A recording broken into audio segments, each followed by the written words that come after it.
What's going on, you guys? Welcome to the Racy Podcast. This is your host, Cristopher Zamora. Welcome to the show. So today, guys, I'm going to be speaking to you about BeetleJuice, the film. I gotta say, man, this movie was fun. This movie was really fun to watch. Seeing Michael Keaton, Jenna Ortega, and Winona Ryder in this movie, they just fit in really well with Tim Burton's movies, to be honest. Like they had great chemistry just working together, and this was a very fun movie. I only seen the original movie, BeetleJuice, only one time, and I guess it was okay, to be honest. Like it really wasn't my thing. But like this one, to be honest, I enjoyed it more. I have no idea. Maybe because like the jokes were very funny, to be honest, and also like just like the whole world aspect of Tim Burton, just having Michael Keaton play the Beetlejuice character, and how Jenna Ortega just carries herself in this film. It was just nice. It was a good movie to actually watch. I was like laughing throughout the movie, to be honest. The ratings overall for BeetleJuice are pretty good. The critics actually gave this film a 77% on Rotten Tomatoes, and the audience score is an 80%. Yeah, I'll do give this film like an 8 out of 10. Like I said, man, this movie was fun to actually watch. This film was, I think, when did that one came out, the first one? I think like in the 80s or so. It's been a very long time. Winona Ryder, she was a young person when that movie came out. So yeah, it's been a very long time. And now this one, the sequel, now they made it. Yeah, BeetleJuice. I do enjoy watching Tim Burton's movies. Like probably my favorite one, I gotta say, is the Corpse Bride one. I don't know, it just, like I said, the world aspect, how Tim Burton makes characters, and just like how dark and edgy it looks. It looks like a really cool movie to watch if you're bored and stuff. And that's what I did. I did watch it, and I had a great time. It kind of sucks that Bob, if you have seen the movie, what happened to Bob, man? He just got killed just like that by the lady. There's this lady that was after Beetlejuice the whole time. And like the thing about it is that she got killed really fast in the movie. That's the thing that sucks. I thought like maybe she was going to be a really a big force that Beetlejuice was going to have trouble with. But he didn't. He didn't have trouble at all facing against her. So yeah, Beetlejuice is a wonderful movie, and it's definitely a great movie to watch with friends and family if you are bored. It's a horror comedy, and I did enjoy it. Tim Burton's movies, they're very unique. Like he has that dark, edgy feel, but like it's still kind of kids can still watch it. People will enjoy it. I had to say, The Nightmare Before Christmas is one of his very first films, I believe, that I've seen. And also Corpse Bride, like I said. Frankenweenie was also nice. But my favorite one overall from it is Corpse Bride. Beetlejuice, I think, is the best film out of the two films that have come out for this franchise. And probably they might make another one really soon. I'll probably gonna wait another 40 years until they make another one. I don't know. To be honest, I really had no idea how they're gonna continue this franchise, if there ever is going to be one.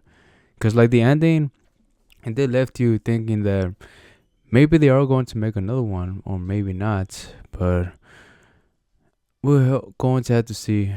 As of right now, I don't think they're gonna make another one. But yeah, that's my opinion on BeetleJuice, the film. It's a really fun movie to watch. You gotta see it. Now, switching gears, guys, I want to speak to you about A Quiet Place: The Road Ahead video game. It just recently just came out for every single gaming platform, the PlayStations, the Xboxes, and Steam. I got Steam, and that's where I got it. That's where I got the game on. This is a fun freaking game, man. It freaking reminds me of Alien Isolation. I only played this video game for 2 hours, and it really does remind me of Alien Isolation in a way. Every little thing that you do in that video game, you have to be really careful, or else the creature is going to hear you.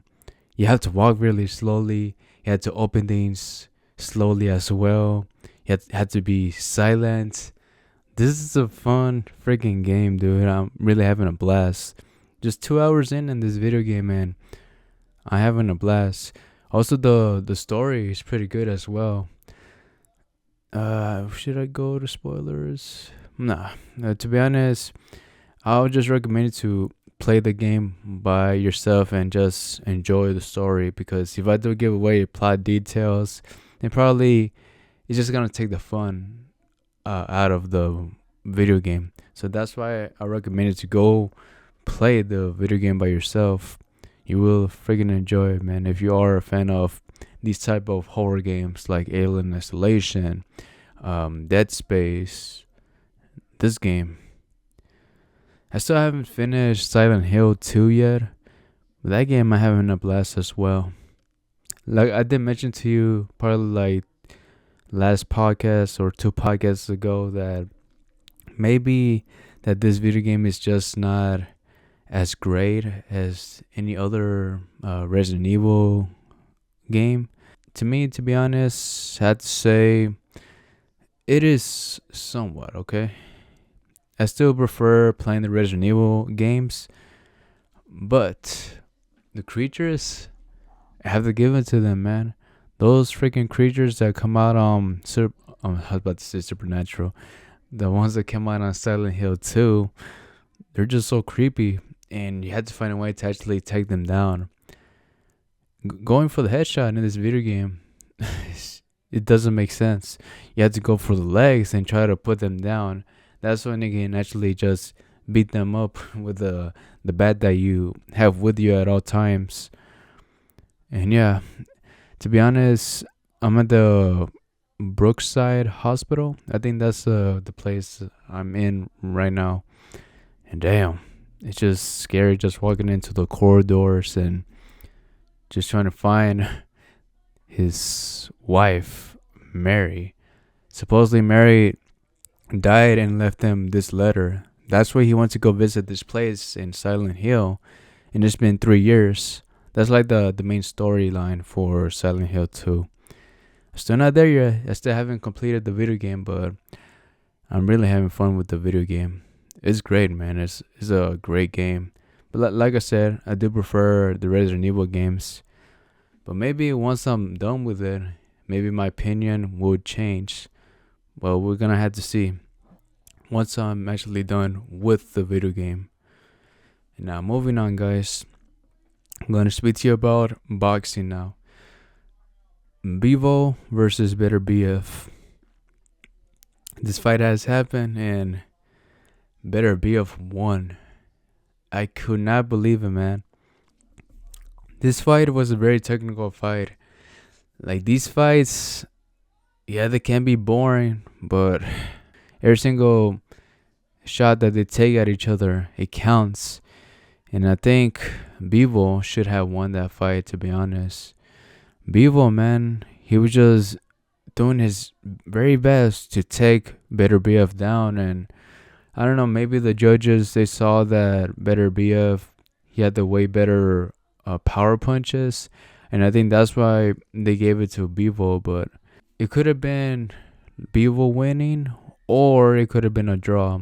That's like the only 2 options that I believe that should have happened. But no, man, they actually gave it to Artur Beterbiev. I was really surprised, man. I was very surprised that it went to the decision. I really thought that Beterbiev was going to get a KO one, to be honest, before the actual fight started. But like I saw the fight, I saw who was winning and who was losing, and yeah, I do agree with the people. I agree that Dmitry Bivol should have won this fight. I want to say it was a robbery, but maybe the judges they saw something different. But yeah, that really does sucks for Bivol, man. He is no longer undefeated. Beterbiev is the main guy now in that division. And people are saying that now that Canelo should fight Artur Beterbiev. Are you guys insane? Do you want Canelo to die against Artur Beterbiev? There's just no way, man. Dmitry Bivol was just too big for Canelo, and maybe that was the main reason why Canelo doesn't want to fight Bivol again. Bivol wants to fight him, but I don't think Canelo doesn't want to fight him. It was just a test, man. It was just a test for Canelo to see if he was actually ready for that division. That's why he called out Bivol, and that's why he made that fight with Bivol on the 175 division. But now, I don't think he's going to go back to that weight class ever again.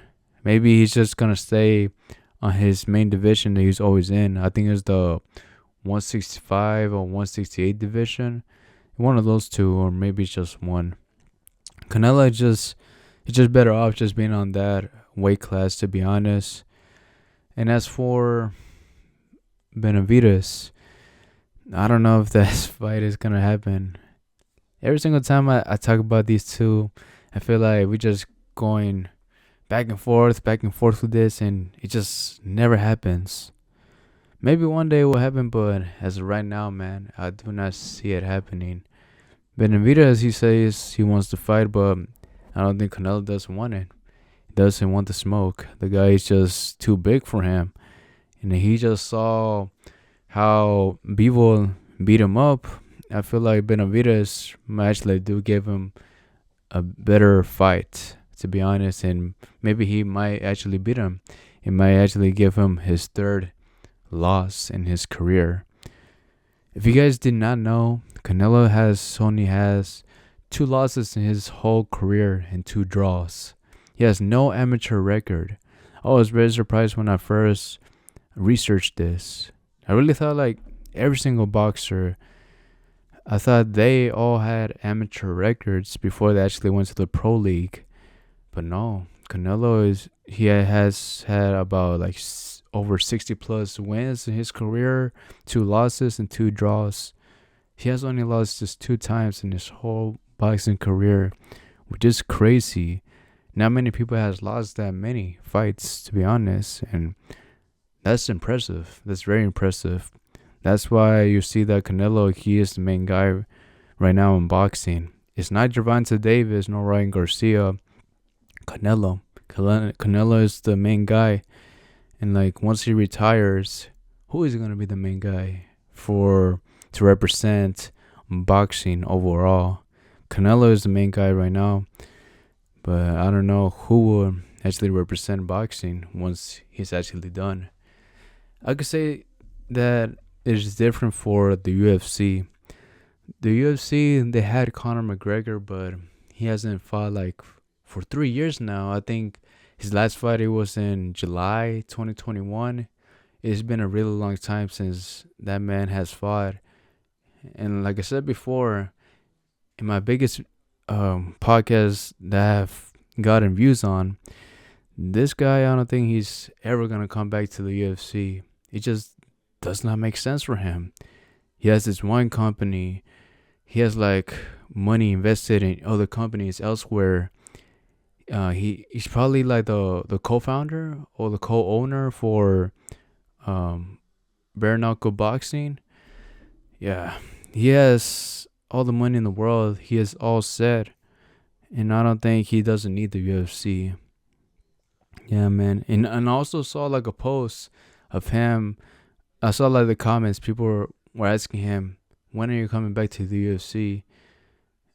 And somebody else commented on that same comment saying that he's not coming back. And then he liked the post. He freaking liked the comment. There was this other comment as well saying that, yeah, he's done. He liked the comment as well on that same freaking post. So yeah, that's your answer. We got our answer, guys. We got an answer that Conor McGregor is no longer going to come back into the UFC. As much as we wanted him to come back, he's done, man. He's really done with the UFC, and we gotta respect it. That's it. That is all that we're ever gonna get for the UFC for Conor McGregor. But now we probably got a new face, which is Ilya Topuria against Max Holloway. Ilya Topuria, man, he's an undefeated guy, and I feel like he's gonna get the job done against Max Holloway. That guy's dangerous, dude. They call him El Matador in Spanish. That means the killer. He really is a killer, man, because every single fight I have seen of his, it doesn't go to the decision. He always takes down his opponents. Yeah, that guy's a killer. And we'll see how that fight actually turns out. I'm going for Ilya Topuria to win against Max Holloway. But people, they do want Max Holloway to actually win against him. But we will see, man. Ilya Topuria, I feel like he's going to get the win. Maybe he's probably going to get a round 3 KO win. I don't feel like he's going to KO him in the first or second round. Maybe in the third one. I could be wrong, though. But we will have to see. The fight is going to happen this week. So if you guys do not know, get ready for it, because I am excited for it. We'll see what's going to happen next. And yeah, guys, that is it for this podcast. Hey, thank you so much for listening. If you guys did make it this far, make sure to subscribe to the channel or on whichever platform you are listening to this podcast. If you are listening to it on Spotify, YouTube, Pandora, make sure to follow it. And also recommend this podcast to a friend or a neighbor that actually likes listening to stuff about horror stuff, combat sports, and anything pop culture related. Maybe they will enjoy this podcast as much as you do. And yeah, guys, that is it. Again, thank you so much for listening. Take care and live to the fullest. Bye.